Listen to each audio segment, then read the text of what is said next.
Nous allons pouvoir lancer les 3 coups.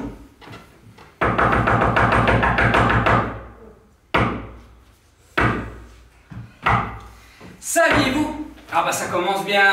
Oh, 3 coups on avait dit. À l'intérieur de la maison Napoléon de Saint-Dizier se jouait ce week-end un spectacle historique pour permettre au public d'en apprendre plus sur cette maison qui a accueilli Napoléon en 1814. Parce que souvent les gens connaissent forcément Napoléon, mais ils ne savent pas vraiment pourquoi il est là, à quelle mesure, etc. Et on sait que pour beaucoup, l'histoire, c'est un peu fastidieux, et on le comprend.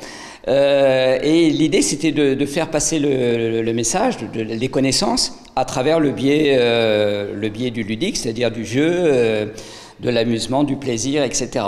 Et donc, avant tout, c'est faire passer un bon moment au public, aux spectateurs, mais si en sortant, ils en ont pris davantage pourquoi Napoléon est venu ici, qui était Napoléon et que s'est-il passé pour qu'il débarque chez nous, voilà, on aura tout gagné.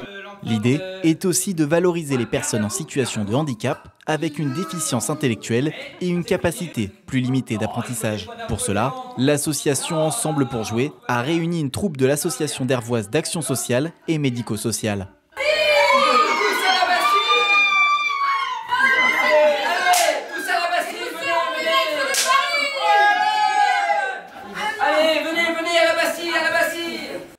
Au total, les comédiens ont réalisé 4 représentations ce week-end. Après la première, le stress est redescendu. Là, ce matin, c'est bien passé parce qu'il y avait des gens qui sont venus ce matin. Et là, on a fait un théâtre direct maintenant parce qu'on s'est mis en costume et puis voilà.